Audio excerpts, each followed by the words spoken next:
What's up, everybody? Dominic Henderson here, your CFP from DJH Capital Management. We are doing another office hours here, and I apologize. I was traveling last week, so we didn't get to see your smiling faces through the digital world of the interwebs. But no matter where you're watching, let's see if you are. Let's see. We got a couple people I know that are maybe in the chat.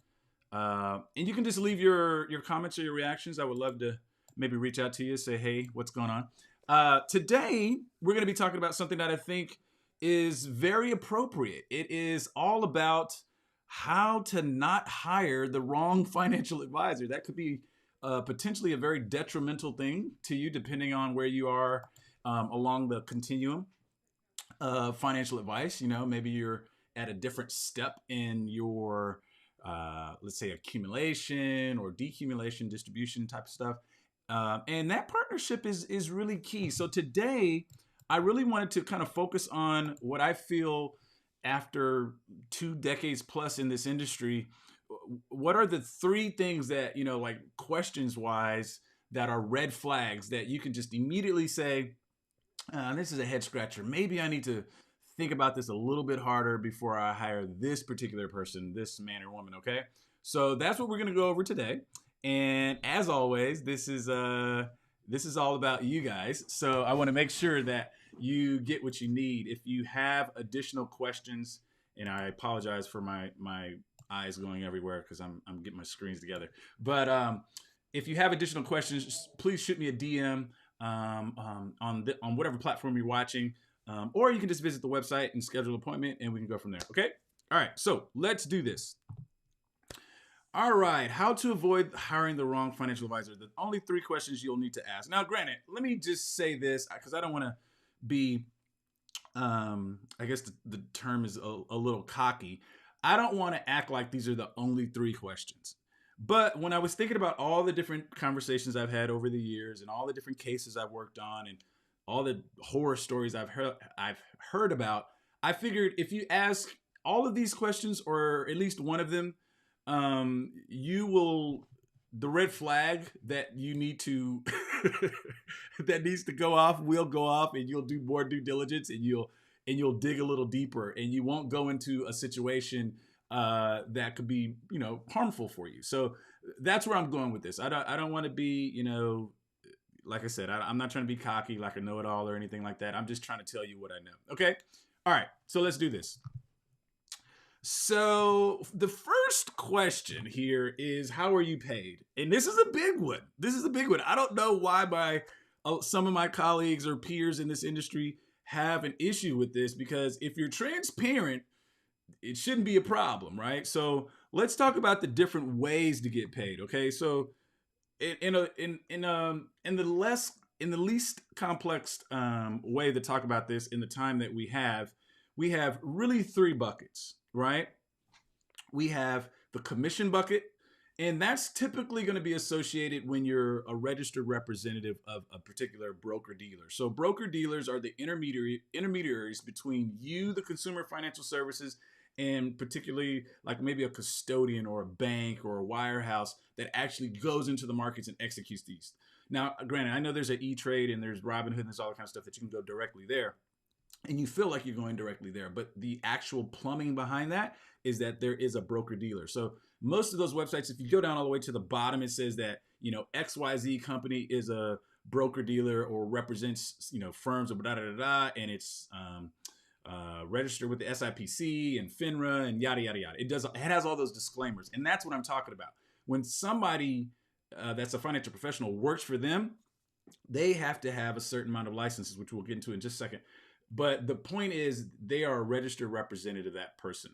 Now, there's a lot of ways they can be compensated, but the most traditional way and the most, I would say, popular way is that when they sell a product of the person that they represent, the broker dealer, the company, whatever that they represent, they get some remuneration. They get a commission based on the product that they sell. There's nothing wrong with getting commissions. The problem is I think, and this is just Dominique talking, when someone that you're interfacing and that wants to work with you and you give them financial advice, you need to let them know up front how you get paid so that their decision is not influenced at all. Like they have the wherewithal to decide whether or not they want to go into a business relationship knowing up front how you get paid. I think that's just fair. You should not, kind of try to hide, behind how you get paid and all that kind of stuff. I just don't believe in that. All right. So that's commission. That's a very, very traditional, very popular way for people to get paid in this business. Then there's fee-based. Fee-based means that there's a commission component as well as a fee component, which is this last one, well, not the last one on my list, but the fee-only component is there's a service or a program, let's call them services that are offered, whether that's comprehensive financial planning or some type of analysis being done or whatever. A very popular model is assets under management. So you deposit your assets with there's a fee based on the amount of assets that you have, their rates, yada, yada, yada. And then they get paid quarterly or something like that. Those are fee only arrangement. There can be a mix of the commission and the fee only called fee based. Okay. And again, the biggest thing here is that people are letting you know, providers of financial services are letting you know as a consumer how they're paid up front when you ask that question, how are you paid? So that the business relationship is not influenced that way negatively.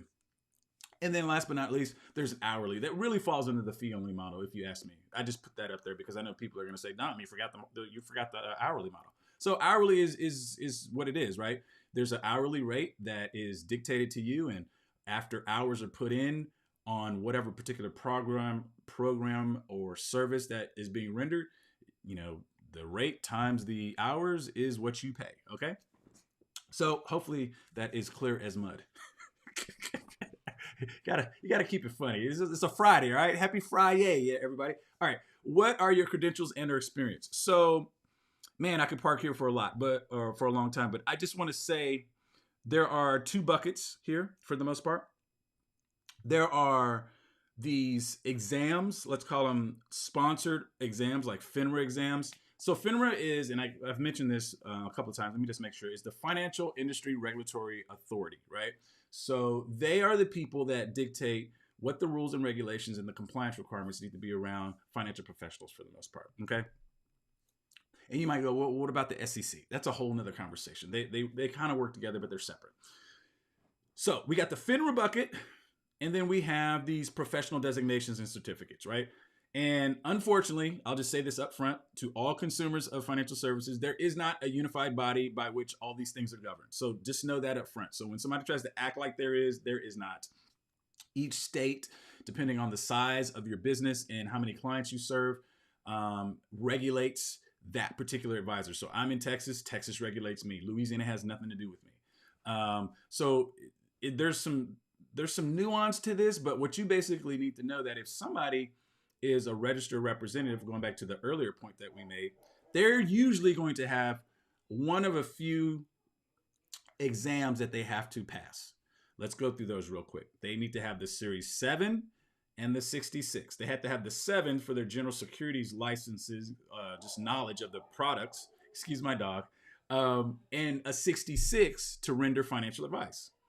Then you have some firms that take a step down in the products that they offer. Maybe they don't offer the whole breadth and they're just doing like mutual funds or insurance or something like that. You see people with the 6 and 63. So they have to pass these exams. And these are exams that don't have any prerequisites, right? So literally Joe Blow off the street can go get the materials from a provider, study for them, and pass them. Now, the caveat with the 7 and the 66 and the 6 and 63 is you have to have a registered representative broker-dealer firm sponsor you. Like you can't just take that. Now, the Series 65, which allows you to give financial advice and even open up your own registered investment advisory firm, is no prerequisites also. So there's a whole slew of just exams that literally you go in, study for, pass, and you have some type of, ability to start rendering financial advice depending on the level of the exam that you take. The professional designations are a little different because they're all a little different. So let's just take probably one of the more popular ones real quick because we're running out of time, is the CFP. Okay. Oops. So I apologize. Hold on. My screen's all jacked up. There we go. The CFP, we'll get it going here. I'm sure. Okay. So the CFP, the Certified Financial Planner designation, is actually a certificate offered by the certification offered by the Board of Standards. And so the Board of Standards has a pretty rigorous program that you have to go through. And most financial planners, financial professionals, financial advisors, they consider this the gold standard. There's about 90,000 CFPs. Now, the cool thing about, I think, a designation like this, certification like this, is that there are prerequisites. Like, you got to have a bachelor's degree. You got to pass the exam. You got to do education. You got to have experience requirements before you can call yourself a CFP and use the marks. There are more than a handful of designations that are like this that make you go through some type of rigor. CPAs, you got to have an accounting degree. You can't just come in with an engineering degree and take the CPA exam. So things like that, to me, step it up a level, because you got somebody that has been at this for a little while because they've had to. The requirement is to have a little rigor along with it. Okay, so what credentials and experience do you have? You might want to go with a minimum of, I would say, probably 2 to 3 years of experience, depending on the level of planning or engagement that you're going to be doing with that particular individual. Okay. All right. And then who do you answer to? So I've kind of talked about this a little bit already. The regulatory authority, right? Is it the SEC? Is it FINRA, or is it the state? Like, how do you get audited? How do I know that you are legitimate, right? And I'll just say this parenthetically. Our industry does not currently allow for this whole thing about testimonials, right? So you're going to have a lot of different answers when you talk to advisors about, hey, let me talk to one of your previous clients. You can give personal references, but technically your clients are not allowed to talk about their performance with other people. Like, so let's say Joe comes to me and says, hey, Dominic, I want you to work with me, or I want to work with you. However, I need to know whether or not your clients are pleased. I can tell him, hey, why don't you go talk to Mary and talk about her experience with DJH Capital Management. I don't mind giving you her number or email address or whatever if she's comfortable with it. But Mary can't talk to you, Joe, about how well I did in the fourth quarter or all that kind of stuff. Like, that's off the table. Now, people may do it, but you're technically not supposed to do that, because the level of performance is going to be different for every person.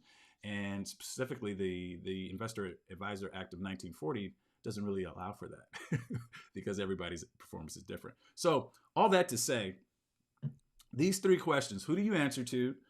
How are you paid? And what are your credentials and or experience? I believe if you start having conversations around those topics, it's going to lead you down a path to get more information to figure out whether or not this is who you want to work with. And that's what this is all about. At the end of the day, I believe financial advice, good financial advice rendered, can change family trees.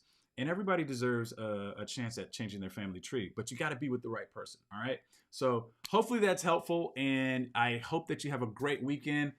Happy Friday and Friday to all of you. And we'll see you back next week. All right. Bye-bye.